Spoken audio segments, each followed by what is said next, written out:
Alrighty. I did not press the unmute button, so you missed all of the banter and the intro sequence.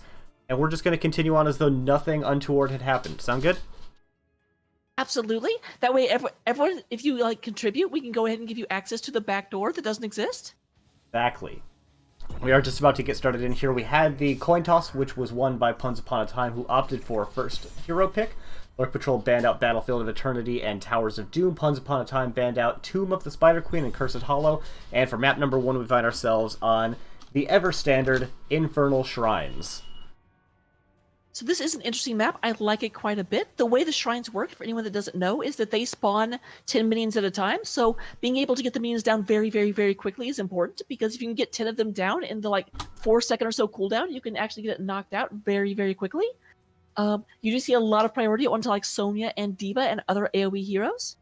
So we'll have to see how highly they are prioritized. First ban is coming out on the side of Puns Upon a Time, and it will be Kael'thas. Kael'thas, I would say, is both a meta and a target ban coming out from Lurk Patrol. Both Gunny and Hidef have played Kael'thas for the Lurk Patrol this season, as well. He's just very well received on this map for exactly like what you were describing, that AoE shrine clear. Does look like we've got Anduin being banned out on the other side by Lurk Patrol. Whenever I see an Anduin ban, that always, to me, makes me feel like we're going to have a hyper pick con coming out, because Anduin is famous for just being like, oh, you almost killed this person? No, you didn't.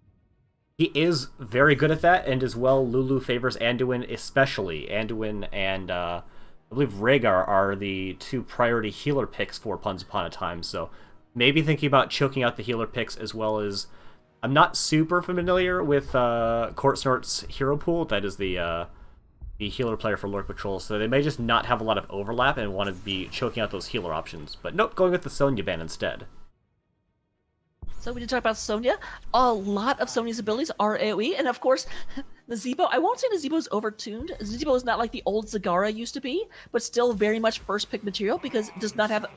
they're picking so fast! So, yeah, I agree with your assessment. Nazeebo I don't think is overpowered, but he is a lot stronger than he was, and teams are playing around with it.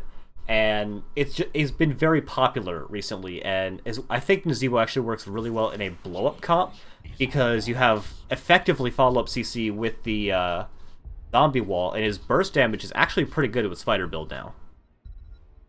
Oh, very much so. And we do see Dahaka coming out second. Dahaka is kind of like the automatic hit on the spiders, just because you can't move. And interestingly, Puns Upon a Time going into a double global comp, which isn't something you typically see on Infernal Shrines, which is one of the smaller maps in the map pool. It's not Tomb of the Spider Queen small, but it's definitely no Cursed Hollow either. It's also interesting that we've got Dahaka going into Leoric. The new Dahaka is very, very brawly, can do a lot of stuff, but... if you're having to double soak against Leoric, I do feel like Leoric has the advantage there and will kind of outmaneuver you, so you almost end up having to fight him, which is difficult. And we actually have a variant ban coming out from the members of Puns Upon a Time. I think this is pretty interesting. They did show a variant in their last series, but it's not a pick that is especially well played by Lurk Patrol. So maybe they're just identifying a possibility and just getting rid of it, or maybe it's something that they have a history of not playing very well into. On the other hand, Greymane and Nubarak is very much a single target blow-up comp, so maybe they were hitting something right with that variant ban. Which could be, because that is kind of the trailing wheels comp that they no longer have available. A Nubarak definitely can keep you in place for a long time, but you have a little bit more counterplay than you do against the variant. So we'll have to see that. Obviously, like we said, that kind of also goes in with the Anduin ban we were talking about, where they're like, no, we want to explode someone. We don't want you saving them.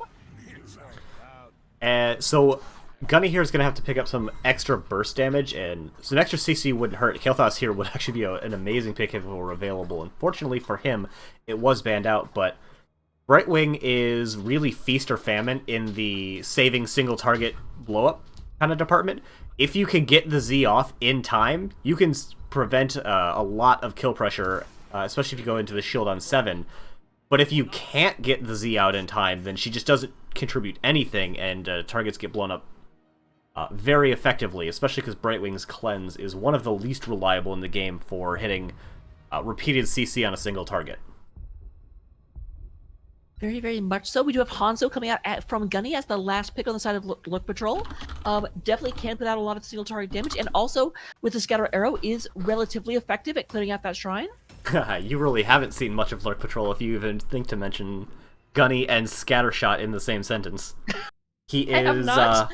he is infamous or famous depending on where you who you ask, but he is quite well known for only taking Q build. I don't think I've ever seen Gunny take a Scattershot talent, let alone the quest. Well, wow, Gunny, thanks. Made me look like I don't know what I'm talking about.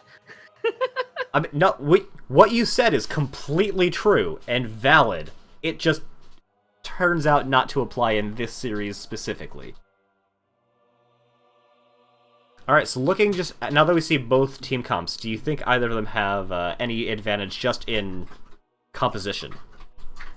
So, I do kind of like Lurk Patrols a little bit better. We were talking about Brightwing is going to have to be incredibly on top of their game in order to get things done.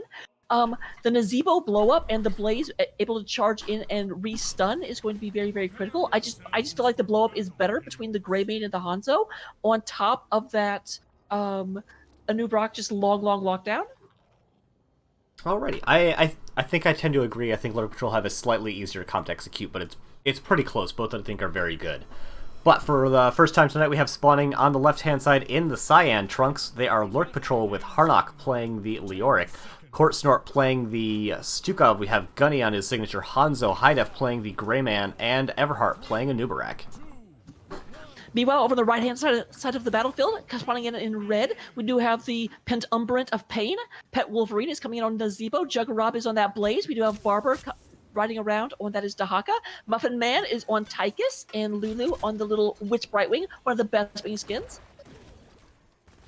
This wind-up bird. Spiders are going to eat Hanzo only if you land the Qs. As expected, though, it is Q-Build Nazebo. Already got 12 stacks, which is pretty decent considering it's 27 minutes into the game already. We do have Q-Build coming out from Hanzo, and I think otherwise mostly expected talents coming out from the rest of the members. Although, really good pull onto Everheart is going to secure first blood very early in the game. Yep, we do have the bug going down, gets squished by... I mean, whenever Firebats spawn, they say, did anyone go for the Exterminator? It makes a lot of sense that they take the bug out first. It sure does. I think if we want to call any other talents as maybe a little bit different, and I think you're an off-lane player, is that correct? I am. Alright, enhanced agility on this map. Normal or a little abnormal?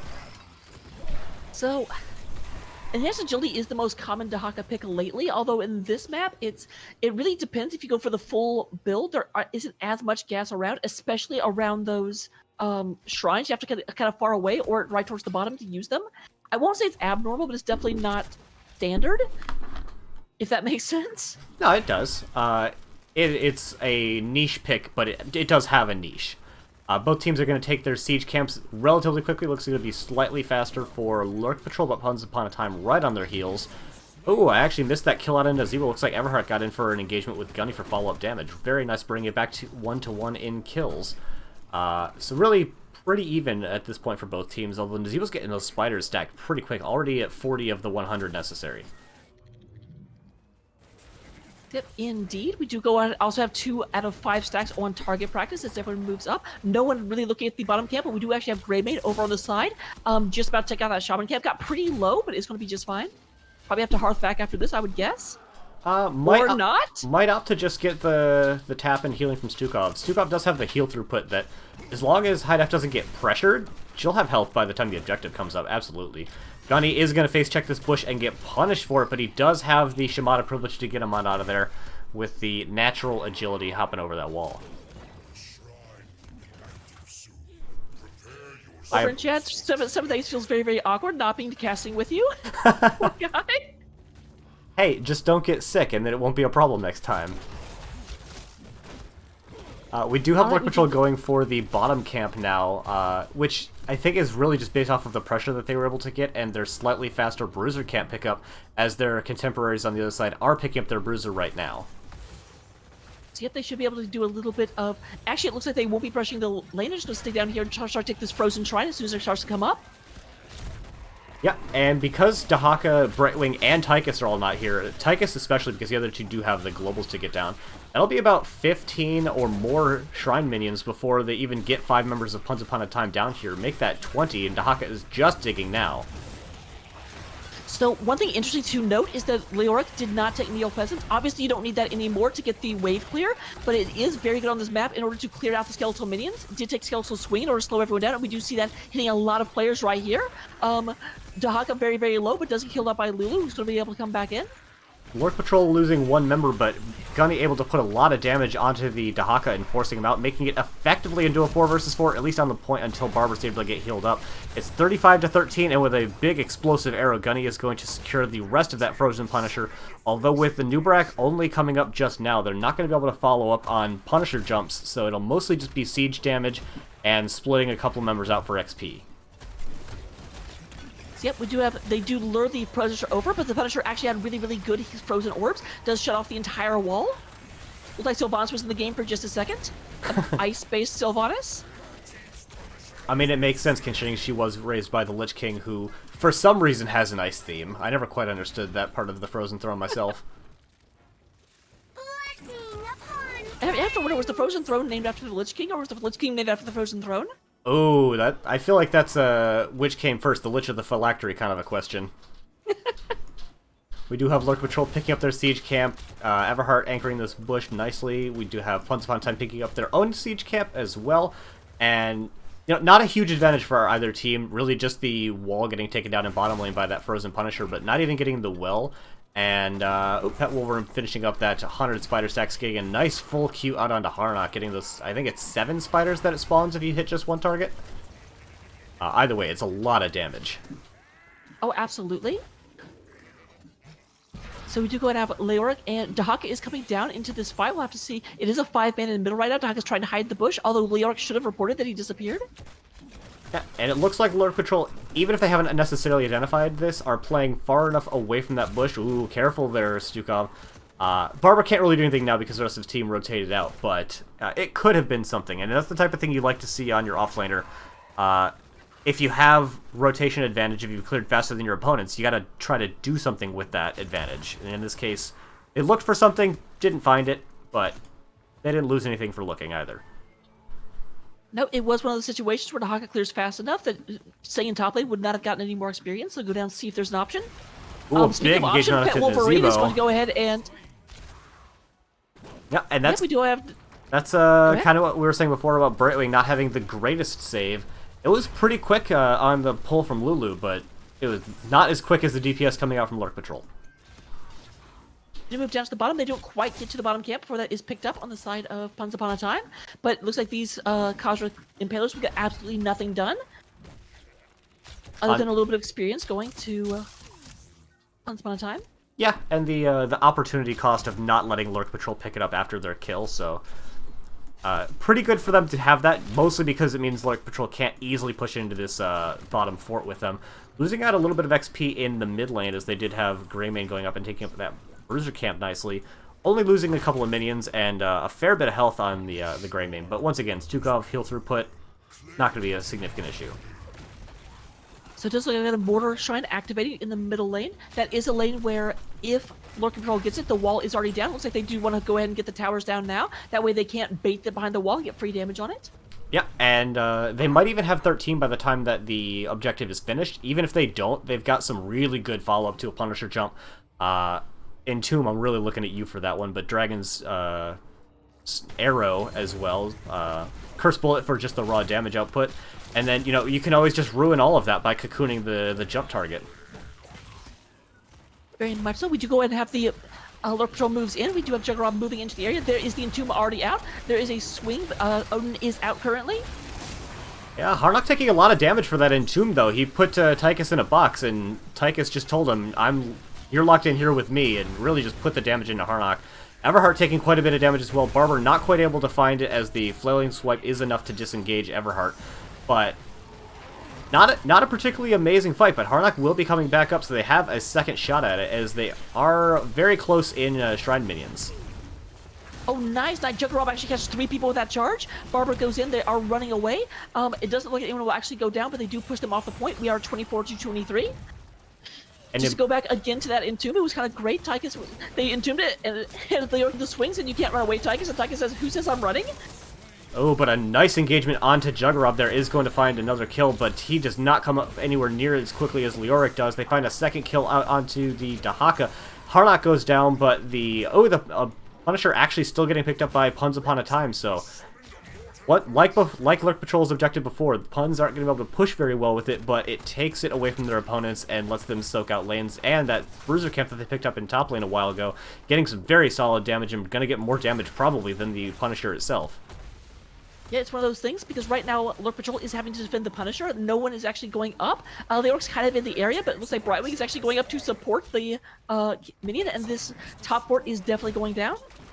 We also had in the bottom lane the Gary the Gargantuan get dropped in, is going to get most of this front wall. It's going to help in getting this bottom tower, and it used to be a long time ago that you saw Gargantuan used as a teamfight ult to just try and put in extra damage and slows. People recently have just been using it as kind of Demonic Invasion light, and just walking into a fort, dropping a full suite of abilities in an R, and then just leaving. Gunny getting immediately blown up by Juggerab there. The Silence coming out to try and disengage, but very somewhat questionable positioning there coming out, and is going to find that kill.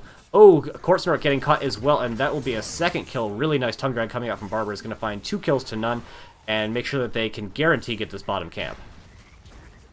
Both of these teams are just so good at just snapping necks, and that's a little bit extreme, but that's exactly what happens. You're just like, oh, okay, someone took 1 millimeter of a step too far, and they're just dead. I mean, that's what you can see with teams that have been practicing these combos. You get the right ability on someone, 3 more CC abilities are going to land on them, and then you just get kills, which you can parlay into many other advantages on the map. Most notably, this fort here getting basically taken because they got those 2 kills. Gary the Gargantuan is going to help in that, but unfortunately they took his ability to walk more than 8 feet away, so now he's just going to stand here as a sad undead clown. It is somewhat ironic that the 1/4 that is still standing is the one that got attacked by the Punisher. The 2 that were not attacked by Punishers are both dead. A little bit of damage going into Harlock in the mid lane, but he does have the spooky walkout. Some CC abilities are just not very good against Leoric, and the soft CC of the zombie wall is chief among those. It is ironic, now that you say that the best hero to not be entombed is Leoric, even though there's almost never a case where Leoric would be entombing another Leoric. It's true. It would have to be either Quick Match or ARAM, because that's the only time you can get 2 of the same hero in the game at all. But man, Leoric would have to get some kind of a rework to get that much popularity in Quick Match. Alright, we do have the 16 advantage coming in, finding a nice tongue drag onto High Def. A pretty big disengage coming out from Everheart with the Impale is going to see her getting out of there. Cocoon had to be burned for that as well, but they are going to escape with their lives. A little bit of ult economy advantage for Puns Upon a Time coming into this objective, but it's very necessary for the Lurk Patrol not to bleed out a hero here. Well, it certainly seems like your dog has noticed that there are leaves blowing outside. I think my roommate just got home. We had a Hanzo kill. I did see him walking down here into the area of Dahaka, but I didn't expect that to lead to anything, so I am going to apologize for missing that. We have Lurk Patrol as the first team on the point. However, because they're going to be outnumbered whenever Dahaka decides to show up, they have to be very careful about this position here, as they could just get wrapped around upon and destroyed. Speaking of destroyed, Jet Propulsion is going to be destroying a Nubrak, and that is a second kill, and probably means Lurk Patrol will not be defending this objective area. No, I definitely feel like that there is no real way that in 30 seconds, whenever Nubrak comes back, they will not have another 26 skeletal minions. Go me, caster math. Caster math is dangerous, and I am impressed with your confidence in going into that. We do have another engagement coming up from Barber, just going out into the Lyric, although High Def is coming in, putting a lot of damage in. Gonna try and get some extra credit there, but Brightwing is going to stop the rest of that. So just trying to get some damage for a Z cooldown, but with the level 1 Brightwing has the phase shift build, really not too much gained there. Now here's the thing, we do have a Shaman camp already pushing through the wall before the Punisher even arrives. Barber's gonna find you, Gunny. But he's got the Shimada privilege to get out of there. up in the top lane. We have the Punisher jumping onto Harnack way past the wall, and that is going to be followed up upon, and that will be a very quick kill onto Harnack. Everhart getting brought down very low, trying to disengage after that Punisher jump, and we do have the Odin getting dropped just for the additional siege damage in range. Another nice Punisher jump, which is going to get followed up by Juggerab, blow up onto Stukov, and it is looking like this keep is certainly going to go down. And Once Upon a Time, they're not positioned that aggressively. Both their global heroes aren't here, but with as healthy as this Punisher is, they might want to look at core. Yeah, and of course, the global heroes being global, they can be here at any point if they actually made that call. It looks like they are definitely considering it. They're going into core. They're starting to scratch the shields. Right now, Brightwing does come in, but Dahaka... Okay, Dahaka does have to move pretty far away because there just aren't any bushes in the base for some reason. Apparently, the Gardener's doing a really good job. Yeah, making sure that they get all of the weeds knocked out of there. There's another kill going out onto Hanzo, not quite finding the kill onto Tychus before he himself goes down. Pet Wolverine is very low. Harnack going to try and engage on him, but he gets isolated by Barber, rather. And as the core is falling, that will be game number 1 in favor of Puns Upon a Time.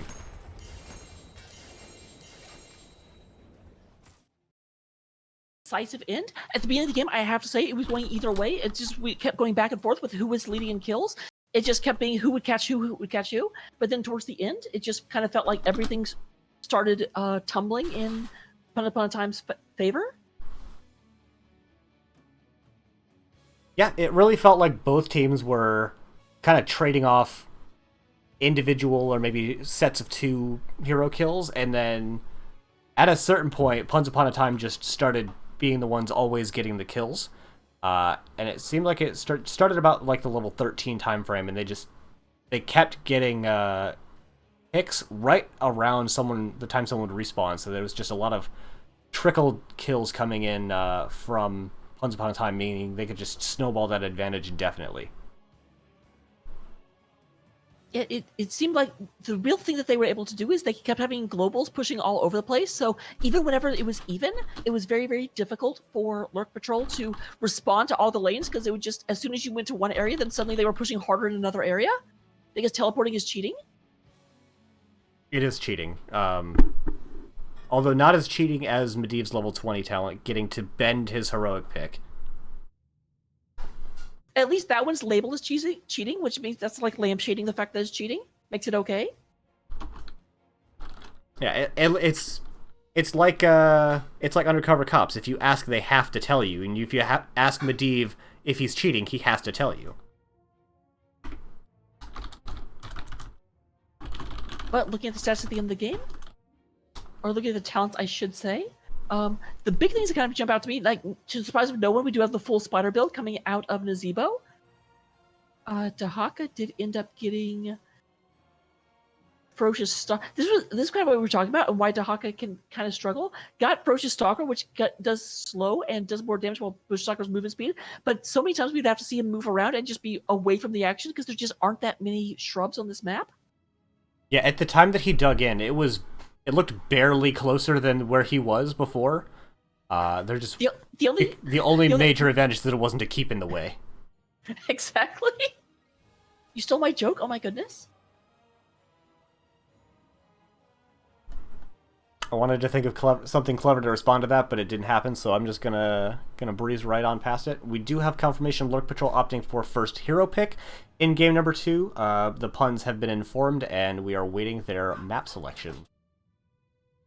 So that's one of the awkward things, because normally whenever you see a map, first of all, again, like we said, this could have gone either way. It was very, very close towards the beginning of the game. So I don't necessarily think that you have to change strategies, but like what map is like Infernal? I mean, you could kinda make a case for Sky Temple, because it also contains an area you just have to occupy for a bit. But even that is a bit strained. Yeah. Most like Infernal Shrines. Tomb of the Spider Queen, but it's banned out. It's a bit of a stretch, but Towers of Doom, in the old meta, before it was all about one hero double soaking mid-top. Dragonshire, arguably, but we are going instead to Volskaya Foundry, probably actually the most Infernal Shrines-like map left. That I completely agree with that. Sort of funny we just did not talk about the actual correct... Apparently the teams are better at answering this question than either of us are. You know what? I play too much Storm League. I forgot this map exists. I kind of do as well. I am curious because it was the 4th most played map in Season 11, but now that it's not in Storm League, I expect it to drop significantly by the end of the season. I expect to see something similar as well. I haven't looked intentionally for that yet because I wanted to get at least 3 weeks of data before I start looking into that. But Stats of the Storm hasn't been updated yet for the 3rd week, so Valendirth, waiting on you, buddy. No pressure, but hurry. But also, I really love your product, so keep doing the good work. I appreciate it. Very, very much. I certainly agree with that. All right, letting the teams know that we are ready. We've got everyone in the lobby and on the right sides of the lobby, which is really important. Just waiting on the teams to let us know that they are ready, and we'll go ahead and get started in game number 2. Speaking of which, I will say, I run into this every once in a while. Whenever you have a game and there's no caster, still try and keep people on the right side of the lobby. We do cast from replays, and sometimes don't notice when you don't do that. And we have a very confusing thing where we get a 2-0 and then there's a game 3. We're like, wait, what? I have had that happen once, and I felt super bad because I spent the whole second game referring to the teams by the wrong team names. Luckily, again, I'm familiar enough with these teams I would notice, and there's a nice little swap sides button so that we can at least get the names and everything swapped, even if we can't necessarily mentally adjust on the fly like that, but hasn't been an issue in a while. Very much agree. Unfortunately, the swap sides button does not work for my brain. Oh, man. I wish more buttons worked on my brain. It would be... We need augments. Make it happen. Yeah, let me just type Python scripts that can affect the way I think, please. That's just one step forward to being able to like download information. So I can just be like, okay, I need to know how to run this thing. If you really need information, like, you can download the entirety of Wikipedia's text in like 16 gigabytes. So you can just have like the world's general information all the time. That's kind of horrifying, actually. Alright, we do have the first ban on Anduin once again. Lurk Patrol said, you know what? We still don't like it whenever Lulu gets Anduin, so we're still not going to let that happen. Yeah, and if they do want to go into another kind of divey blow-up comp, Anduin is one of those heroes that's really good at preventing it at least every 60 seconds or so. We do have the Nazeebo being banned out by Once Upon a Time. Obviously, they were the ones who actually picked it the previous series, but they do not have first pick. So they're like, you know what? We can't first pick Nazeebo, and we want to make sure that they can't either. Yeah, I still don't know if he is actually first pick material, but he sure has been represented in first pick, first ban material recently. And we do have the Kael'thas, which was banned in the previous game, getting picked up first here. Is interesting. We have the first ban, or one ban being the same and one ban being different on both sides. Kael'thas, Vala were banned out before, and now it's going to be Nazeebo and Vala, so we do see the Kael'thas being picked up. Stukov on the other side. That is a switch. I'm pretty sure Stukov was on the side of Lurk Patrol last time. That we had is Brightwing correct. on Lulu. And we've got Li Ming, which is obviously herself a mage, but a very different style of mage than Kael'thas. Kael'thas, you have the follow-up CC, and you've got the wave clear. Li Ming, you have the teamfight snowballing resets, so I would not be surprised to see some kind of a heavy teamfight comp coming out from Once Upon a Time, but they're going to have to contend with the unbanned out variant coming out from their opponents. So it is kind of interesting that we actually have a reversal of the healers.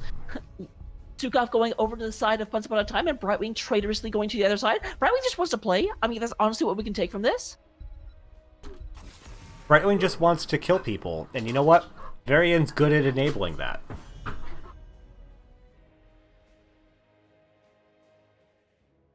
Colonel Pant saying that he's been on a hiatus from Heroes of the Storm, so he hasn't seen a Raka cast yet. That is a damn shame, and so I'm glad to have you here for one. I'll do my absolute best, or actually, I'll do pretty well. I don't want to say my best because there's always my best is always something in the future. And you know what? I don't think anyone should be expected to actually do their best at everything all the time. I think it is an unnecessary expenditure of your own resources and your effort and attention span. You can't be at 100% all the time. You'll run yourself ragged. So, we're definitely a good enough cast here, and yeah, I'm about it. We do go ahead and have Blaze and Lurk being banned out. I do like these third bans kind of picking at the enablers of the comps. Yeah, and Blaze is actually pretty good at burst prevention, as well as Juggerab just kind of ran over them with jet propulsion in the previous game. But Bunker Drop is just a really strong defensive heroic. Very, very much so. And yeah, I saw so many. I think I saw like 3 or 4 3-man jet propulsions. It was kind of amazing how consistently he was able to hit with that. Jet propulsion is a really weird ability in that the hitbox of the stun comes out based on the target that's hit by it. So the bigger target you stun with the initial stun, the bigger the actual stun itself ends up being. It's super wild, which is why you get some of these really long-range stuns sometimes. We didn't actually talk about the Raynor, Johanna, and now Gazlo pickup.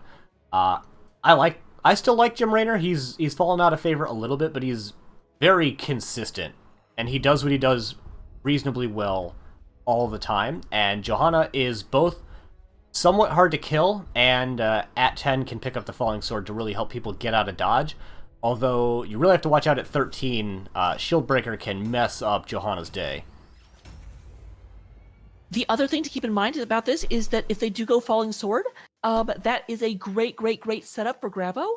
So Johanna just go in, hit a couple of people, and as long as it's kind of telegraphed, Gravo can wing them all together, keep them in place for a while, and just be like, okay, Li Ming, you want some free resets? Yeah, and I feel like this game, especially in the team fights, is going to be very snowbally to one side. If Once Upon a Time gets a kill and they start getting Ming sets, they're just going to pop off. If Lurk Patrol are able to, I don't mean this in any kind of insulting way, but they have a put all of your buttons here kind of a comp. And if they can do that well enough, then someone's just going to die, and that can be enough to potentially snowball fights in their favor. But we have spawning on the left-hand side in the Cyan. They are Lurk Patrol, with Gunny playing the Kael'thas High Def once again on Greymane. We have Everheart playing the Monochrome Varian, Harnock on Sonya, and Court Snort on the Fight Wing. Meanwhile, over on the right-hand side of the map, the Usurpers of Ultimatum, we do have spawning in the Scarlet, if we want to use special words. Barber is playing that Gazlo. We do have Pet Wolverine on the Li Ming. Muffin Man playing Raynor. Juggerab is on that Johanna. And Lulu on the Best Crab, playing the Stukov. Can we get some crab emojis in the chat, please? I will say, though, they're not special words. I have colorblind mode on, so they are actually in cyan and orange. Alright, we do have a lot of damage coming in, but mostly onto the minions. We do have Gunny taking the signature meme pick in the Convection. This is a talent that he does favor, and he picks it basically anytime he's not afraid of the enemy team. So, Gunny feeling very confident going into this match. I will have to see where that works out. Also, just real quick, and then I'll stop talking about it, probably. Can we just talk about how appropriate it is for Stukov in his Kraken skin to take the crab mount? Extraordinarily appropriate.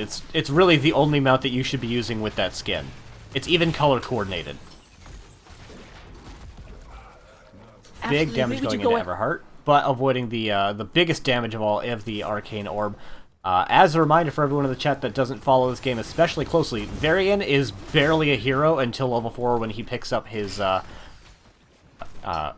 somewhat weak but acquired early in the game heroic. Certainly is going to be taunt in this game, but until then he is even more of a glorified lane minion than Jim Raynor.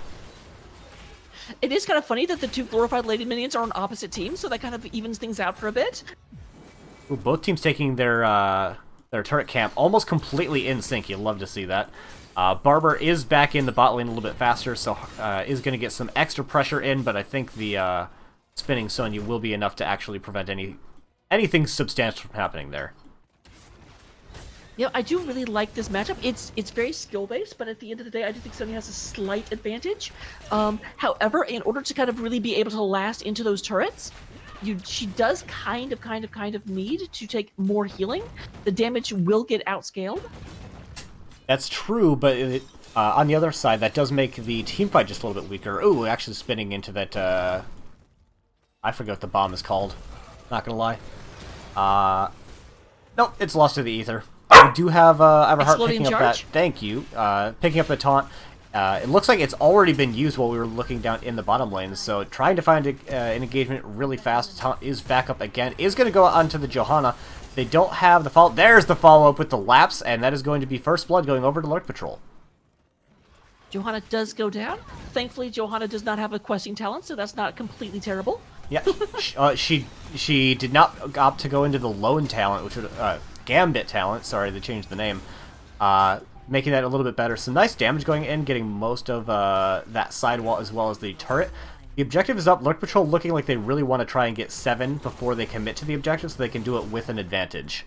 As well as their opponents do have the siege camp that they... Where are you going? I have no idea where Hidef was going just there. We do have the initial channel going over in favor of Once Upon a Time. But they're about a half a level down, so I would not be surprised to see Lurk Patrol make an engagement happen here with that 7. Yep, they are just waiting for that last little tick. Sonya will be picking that up in just a second, or it may just come passively. But there is level 7, and immediately we do have Once Upon a Time say, okay, there's 7, get back, get back, get back. But they do get to 34% before they have to abandon the point. Yeah, and Juggerab actually looking like they're going to start on the heal camp, which gets sniffed out immediately, so Juggerab's going to back off. We do see some of Lurk Patrol looking... to just make the defense there. It's going to be a little bit of an unnecessary rotation. Harnock is going to stop the channel from ticking down. Is going to take some damage for it, but should be able to get out just fine. Oh, there's the Lapse. Juggernaut does go to use Unstoppable, but ends up moving into the other enemy team. We do have Sonya getting out. There is the teleporting from Brightwing. Juggernaut is starting at about 50%, but it is going to go ahead. Silence coming out onto Gunny. Gunny gets back, and it does currently look like we still have it being controlled by Once Upon a Time. Yeah, and Lurk Patrol taking the worst end of that engagement, taking a lot more just damage on their health in total, which is maybe the dumbest sentence I've said this evening.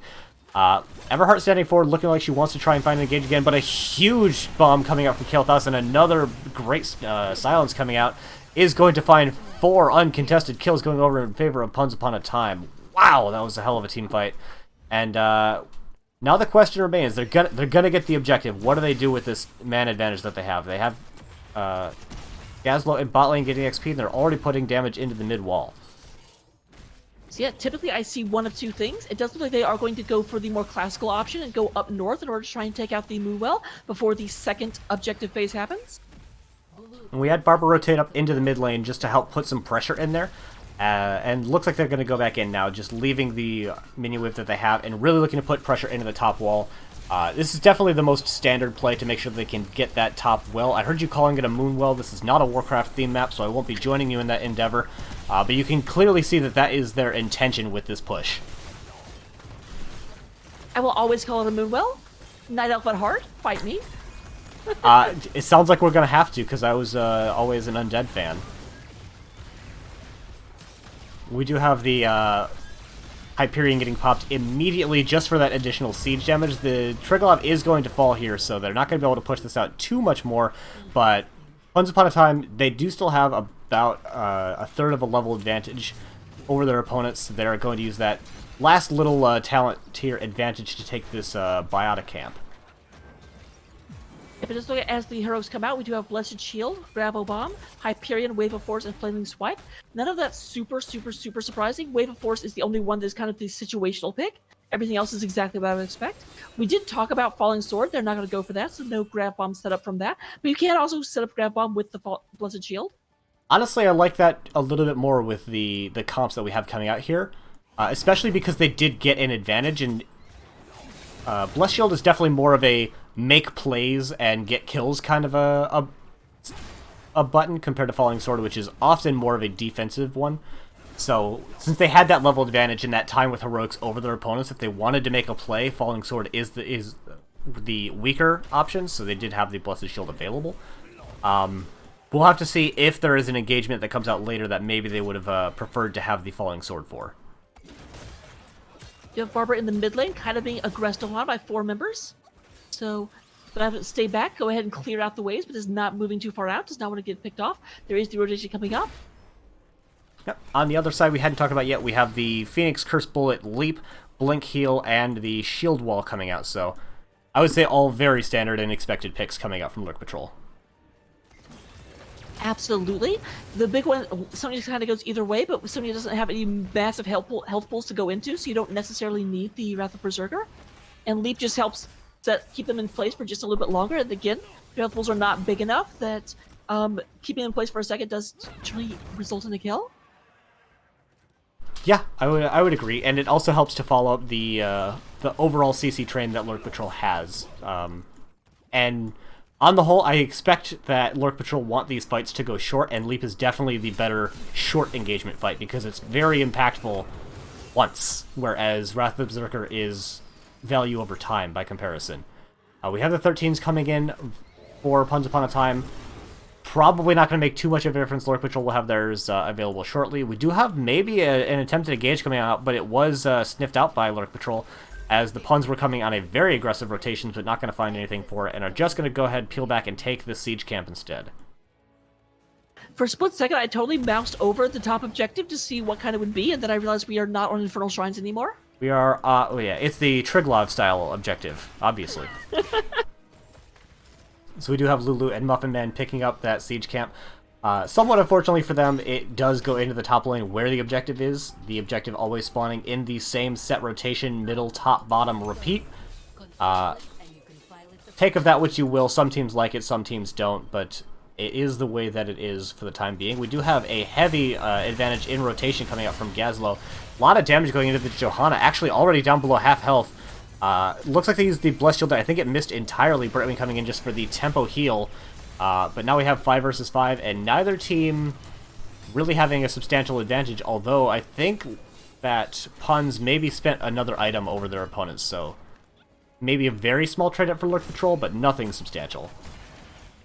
So we were saying we're going to look to see if there's a case where they would rather have Falling Sword than Blessed Shield. That is technically a case, because Falling Sword, if it misses, you get to, like, adjust it.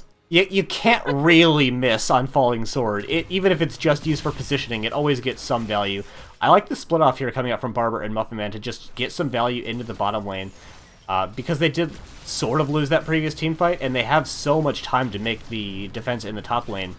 On the other side, we have Hidef split, or rather, Harnock split out into the mid lane to get the XP. Gunny, Everheart, and Hidef just standing forward to put some siege damage in to try to match a little bit what their opponents are doing. They don't do it anywhere near as fast as Jim Raynor and Gazlo do, but they are getting some good value here, and this is almost certainly going to be an objective being given over to Lurk Patrol because of that split out, so we'll have to see if it was worth it in the end after this objective phase.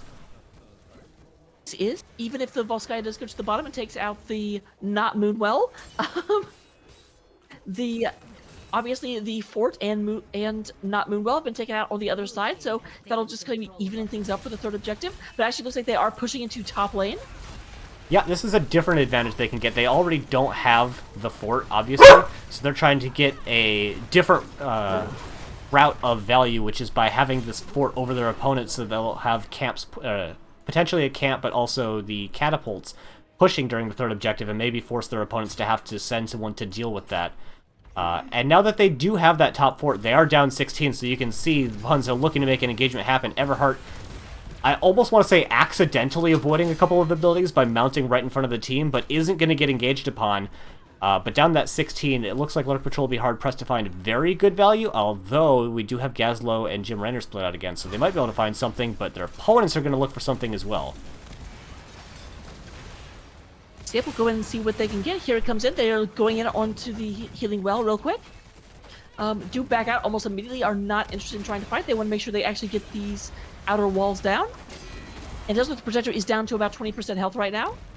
Yeah, and we have Harnock rotating out to get the mid-soak, so Lurk Patrol getting a fort and a well, but their opponents, for that time, got 2 whole forts.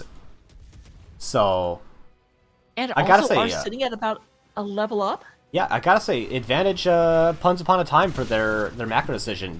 It's like, We could spend 50 seconds standing on a button, or we can spend 50 seconds split pushing with Jim Raynor and Gazlo. And it does look like they're going to go ahead and make this a hat trick and take out the third. Oh, but there is a gravel bomb that completely whiffs. Doesn't catch anyone, just a zoning grab bomb. Yeah, 4 R buttons getting pressed, but not finding anything other than a disengage. But hey, in 55 seconds, they can go and try it again. They sure can, but the question then becomes, what can Lurk Patrol do with this ult economy advantage? I'd like to see them, if they identify that, I'd like to see them try and rip the support camp, because they have all of their ults available and their opponents don't. It doesn't look like that's the decision they're going to make, however. They're just going to try and soak out the lanes and make up the XP differential. Maybe try to find a pick, but nothing any more aggressive than that. They're kind of moving back and forth at the moment. Both teams are level 17, but we still have almost a full level lead on the side of Once Upon a Time. Yeah, Harnack is pushed up a little bit far, but he has the leap out available. Rarely would you want to be using that button for, admittedly. We do have Lurk Patrol now. Oh, I thought they were going for support camp. They're actually just sitting in the bush, and I kind of like this play. If Juggerab rotates through here, they should rip an engagement. Oh, they are ripping an engagement. Not quite as coordinated as they would have liked, but still putting a lot of damage. Juggerab is maybe just barely going to survive. Lulu's in a compromising spot, but really Lurk Patrol don't have the buttons to continue the engagement as Taunt is just coming off cooldown now. That was very, very good swipe. That actually pushed like 3 members of Lurk Patrol back. Yeah, but I think it ended up being pretty necessary as Juggerab got pretty low and Lulu was in a pretty compromising position as well, so definitely a case of, I don't know if it was necessary, but if it wasn't necessary, I'd still rather use it than not use it and be punished for it. For those curious in the chat, we do still have 8 stacks of corruption. Gunny is not afraid to take this talent, even if he doesn't expect to clear it until after getting Fury of the Sunwell, so not a particularly unexpected turn of events here. So yep, I do actually think it would be done, but there, unfortunately, Kel'Thas did actually get taken out in that like big 4-man wipe at the first objective. Mm-hmm. Yeah, because it's passive at the moment, I'm going to go ahead and check some of the numbers. Siege damage, we have 140 coming out from Sonya. We've got close coming out from Gazlo. We do have this support camp getting taken as their opponents were on the siege camp. You'd love to see that. Hero damage actually pretty low coming out kind of from both teams. 30,000 from the Li Ming and 20,000 from the Kel'Thas. A very low commitment kind of a game. There was just that one big team fight early, and other than that, it's been a lot of posturing and positioning. Oop. Barely saw that on the minimap. Gunny is going to get taken out. That is another reset onto Convection, but I would say even more importantly, dropping the heal camp. Very much so. So, not going to have the heal camp going in. I did at least drop it. It was not taken by the enemy team. Yes, he did get to use it. It's just not going to get them value, as opposed to losing it and giving it to the opponents, who are now level 20. And looking maybe for an engagement onto Harnack. Bless Shield is not available, so just going to find the extended range Wave of Force. Or is it Force Palm? I never remember. It was Wave of Force. Let's go. But this will give the time for Once Upon a Time to channel, as Lurk Patrol will try and get level 20 before recontesting, almost certainly, but I don't know if they have that kind of time, Raka. I don't think they do. One thing to note is that the Gazlo actually took Bomb Toss, not the bigger Gravel Bomb. Bomb Toss is a little bit more consistent a talent, but you don't get the amazing plays where you just get Gravel Bomb on top of Gravel Bomb forever. Yeah, but I like to see those more in my Heroes of the Storm WTF moments than in my actual games where you're trying to win, so I mean, Bomb Toss, it's maybe the most singular, most annoying talent in the game. I would agree, unless we count Murky in general as a talent. You know, you're right, Samuro exists, so I don't know if I can say that. Oh my goodness, they don't get the interrupt in time. Lurk Patrol just going to put some damage into the Triglav because it's here, and they're outnumbering their opponents because Gazlo is split out. And doing actually a really good job of burning this Triglav Protector and not letting their opponents get any value out of it. That's actually super impressive. I haven't seen this kind of play since Orphea's Eternal Feast used to continuously chomp on an unpiloted Protector. That was money. That was the fact that they managed to keep their opponents away just so consistently. Like, okay, good job. You managed to stay down there. You got the Protector. What you going to do with it? Oh, you're going to watch it burn? Some teams just want to watch the Protector burn. Our opponent's got a Trigger Protector. Oh no. Anyway, back to the laning phase. So unless something wild happens, it looks like we're going to be getting into an uncommon 4th objective phase, Raka. How does that make you feel? Well, I'm definitely here for it. The problem that you always have on this map is that as you get later and later in the game, the Protector ends up scaling worse and worse. So it almost feels like when you do get it, it's sometimes not even worth it because your opponents just hit you 3 versus 5 or 5 versus 3. Oh man, Ace with the big brain plays. Gunny could be stacking Convection on the unpiloted Protector. It looks like Lurk Patrol are trying to force an engagement here. Some of their members are very aggressively positioned. They're not going to find one necessarily, but everyone was standing pretty far forward, and I don't like that for the whole team, but they were definitely looking for something.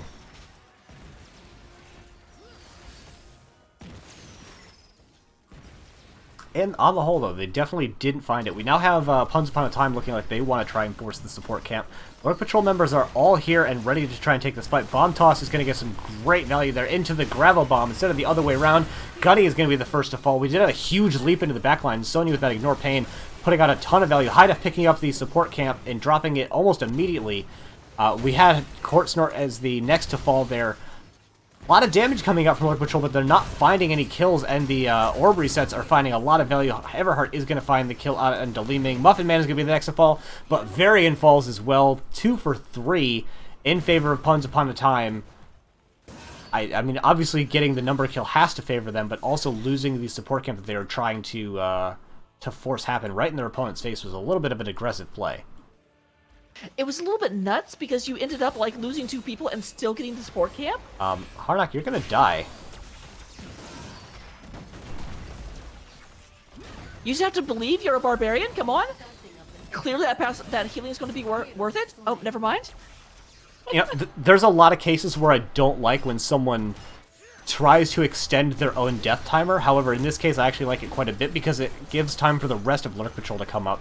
And while they were never going to be able to save this keep, if Harnack had died faster, they wouldn't have even been able to necessarily defend their core, should it have come down to that kind of a decision. So I liked stalling out the death timer there, even if it means that the objective defense might be a little bit more difficult.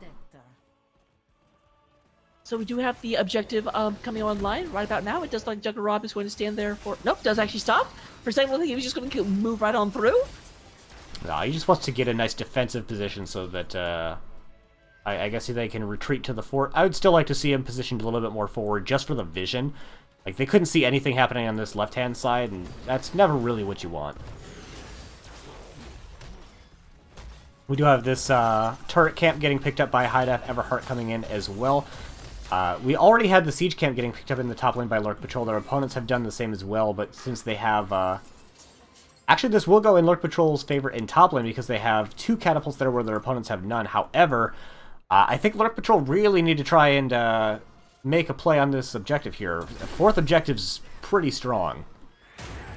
Absolutely. We do have 85% as they start to move in. There is the Hyperion out. Juggernaut gets knocked pretty low. There is the Sunwell's Fury going down. Does hit Lulu, who can't move because Lulu's sound-spelling. But we do have Sonya being the first one to go down. Juggernaut looks like they might be the next to fall, however. Gunny is very low, and Wolverine looking for an engagement. Actually going to get engaged upon themselves instead. A nice follow-up coming in from Hideout, but just barely not enough as Pet Wolverine is able to escape. Only the one going down for Lurk Patrol at the moment, but they find a second and a third, and that is looking like a very rough defense coming out for Lurk Patrol, as Puns Upon a Time are saying, we don't need no second keep, and are just going to barrel in through bot lane. They got a win condition. They've got 3 people down. It's going to be 30 seconds before any of them come back. 50 seconds for most of them. This very easily could be the end of the game. Yeah, I think unless we're able to get some kind of a Christmas convection miracle, this is going to be game number 2 and the series going over in favor of Puns Upon a Time. It definitely looks like at this point we are down to 0. It looks even more so now. Alrighty. That was an action-packed set of games, though. No, Absolutely. That was a really, really fun series to cast. I did not know who was going to win until the very end. Though at the same time, both teams played incredibly. Whenever the game number 2, they did a great job of avoiding each other up until they suddenly weren't, and then there was just bodies everywhere. Yeah, both teams were like, we're just gonna not fight. We're gonna split. We're gonna soak. Then we're gonna take the bloodiest team fight imaginable, and then go back to doing what they were doing before. It kind of reminded me of those like an anime where the two sides are just standing looking at each other across a battlefield, tensing for a really long time. Yeah, both sides staring at each other from across a ravine, screaming until they're ready to fight.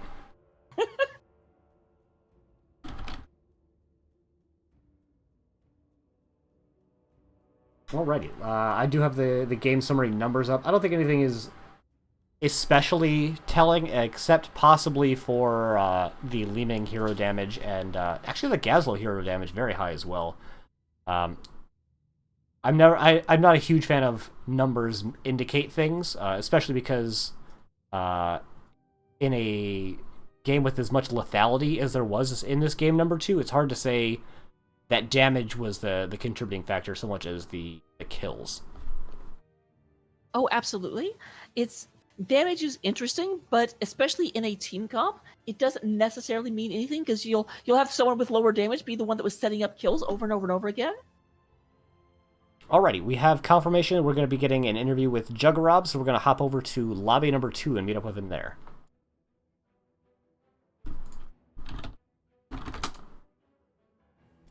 Hello. Hello, and congratulations on your 2-0 victory.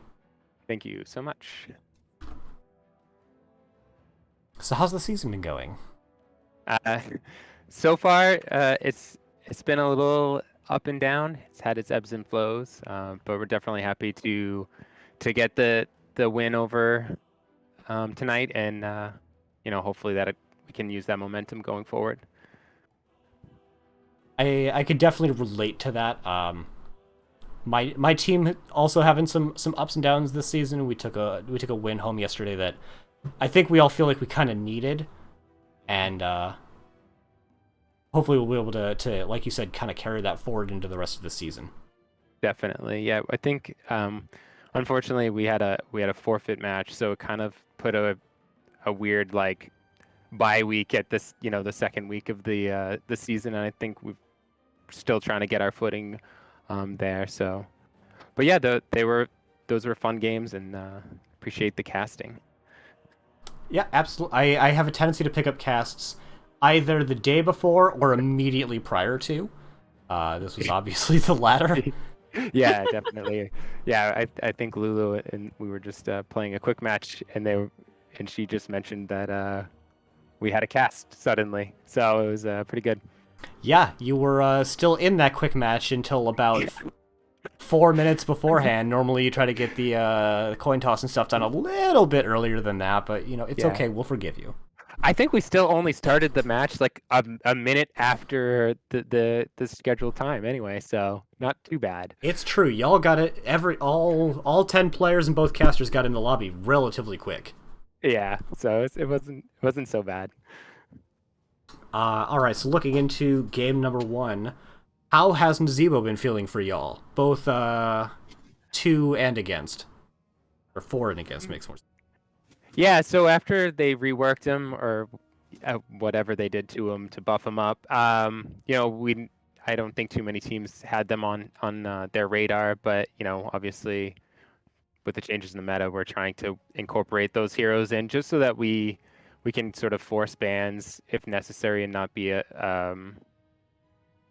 beholden to always having to ban out the meta picks because we don't play them. So it's good to bust them out every now and again. Yeah, that makes sense. As far as playing against them, it's always scary, especially in more coordinated play. It feels like he's like you can play around him in Storm League and Quick Match and whatever, but in NGS it's really, really hard because the team will sort of build around his now, I guess his early game's not particularly weak anymore, but his late game abilities, and so it makes it a little bit trickier. So Yeah, and I always felt that way about Nazebo. Like, yeah, his level 20 power spike is so good, but if you're drafting a hero for their level 20 power spike, you're looking to lose 19 levels of the game. Yeah, And that's no longer the case for Nazebo. right, exactly. So it's a little bit trickier to play around him. So, but it's good to have him in play.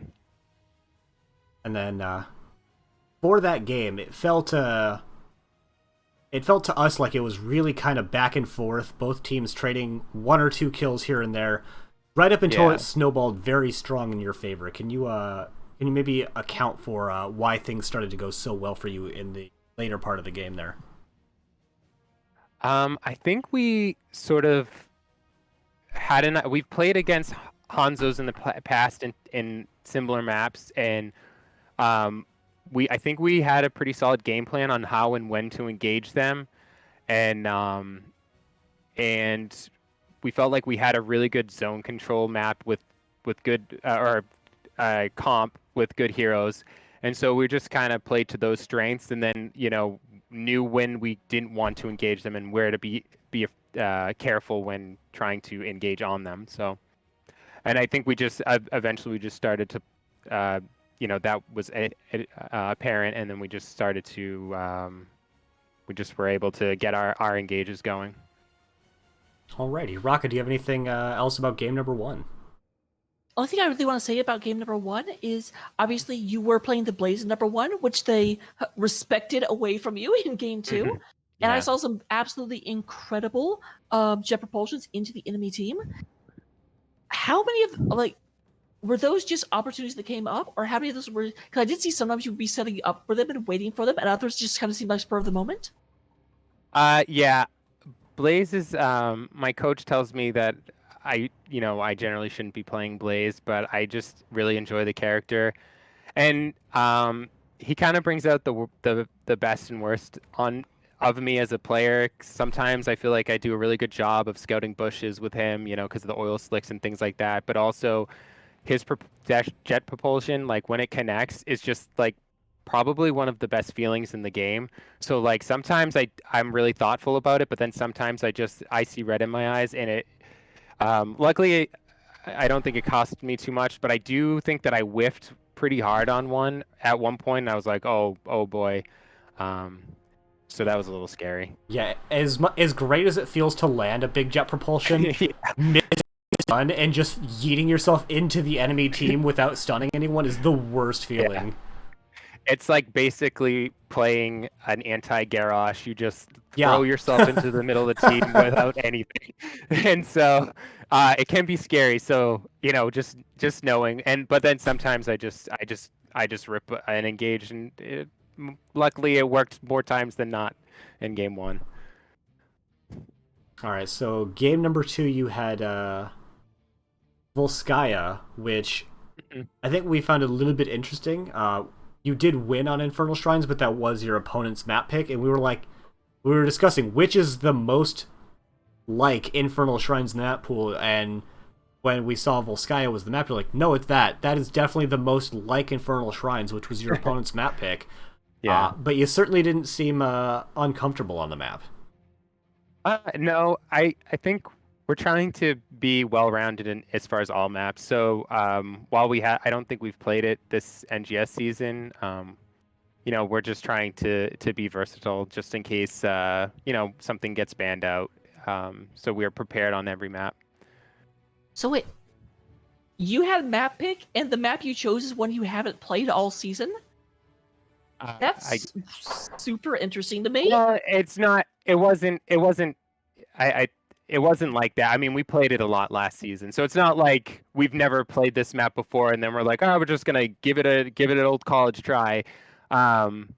We're trying to show, I don't know, as much tape as possible on a variety of things, so that we become harder to play against later on in the season. That makes sense. I know in seasons past, teams that I've been on have intentionally chosen Hanamura a lot when it was in the map pool, just so we could, first off, get the good practice on it, because it wasn't played in Storm League anywhere near as much as some of the other maps, but at the same time, it got us to the point where we're like, maybe we can get teams to ban this map against us because we're playing it and having success, and if other people aren't playing it, maybe that's just a free map ban away. Yeah, exactly. Just playing those maps that are like lower on the priority for a lot of teams is always always a good thing. So we were also talking about this before, that Volskaya was one of the most popular maps in previous seasons, but now that it's no longer in Storm League, how do you think that's gonna... Do you think it's gonna stay popular because people liked it in the past, or do you think it's more gonna fall off because people aren't playing it as much now? That's a really good question. I honestly have no idea. My inclination will be that it probably falls off in popularity because people aren't playing it, but I know most teams also scrim. So, you know, the maps are open for whatever they want. All right, I know we didn't actually say all that much about game number 2, but I don't have a lot of specific comments for game number 2, to be honest. Raka, do you have anything about game number 2? I do have one. Okay. Just what was going through your head, or what was happening during that third objective where you got the protector and then watched it burn? Yeah, it was a little bittersweet. And I think at one point you can see me like desperately trying to get into it, and then I was just like, forget it. This isn't even worth it. Like, I'm just gonna get taunted and die. So it was a little bittersweet, but we definitely needed to clear up that top lane, and we felt that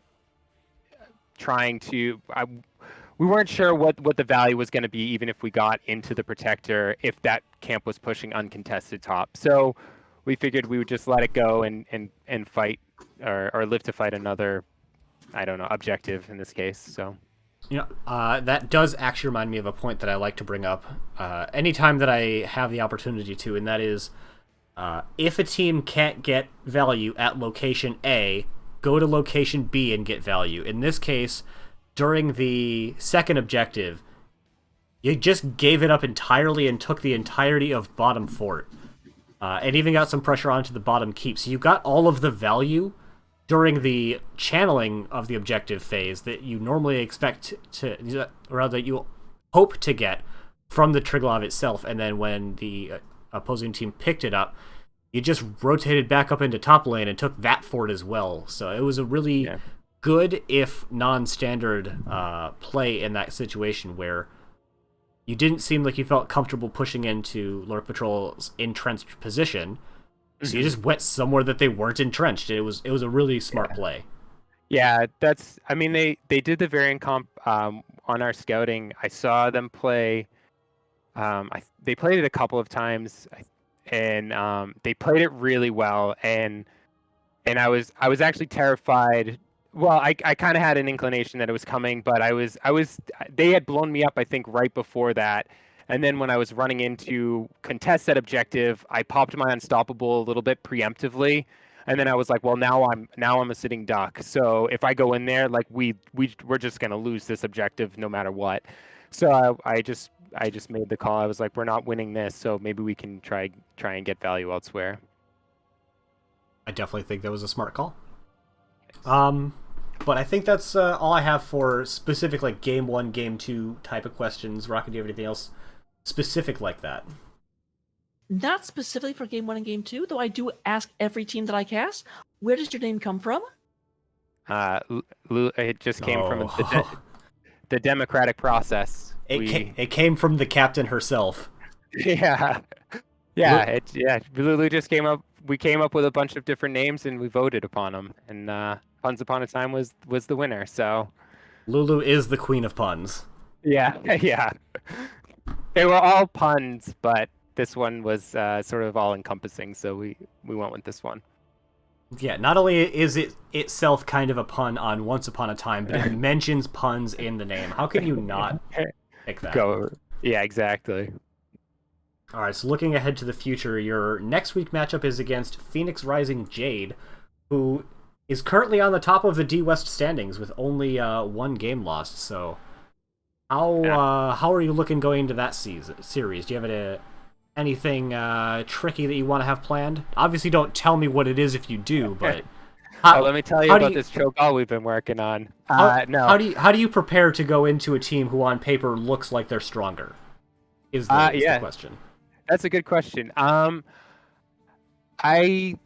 think that you always have to go in with the mindset that you're going to win, no matter if you've got 0 wins or you're at the top of the division. I've been at the top of the division for an entire season. I've been at the bottom of a division the entire season, and I know that no matter what, both teams are trying as much as possible to win. So just go in there with a positive attitude and just try to play safe, play smart, and win a team fight, and that's really all you need to do.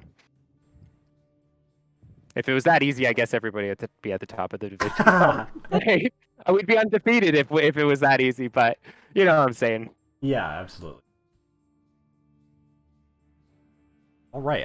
I think that's all I've got for the interview. Raka, do you have anything else for our gracious captain?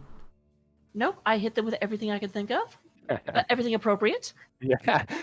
That's fair. Monka TOS in the chat. So thank you, Juggerob, for coming and answering all of our questions. I'm going to throw it on to you for any shout-outs that you want to give. Yeah, shout out to you guys. Thank you for casting. Obviously, thanks to the rest of the team for making me look good this game. And thank you to Lurk Patrol and all the viewers. Hopefully it was an entertaining match. Oh, it certainly was.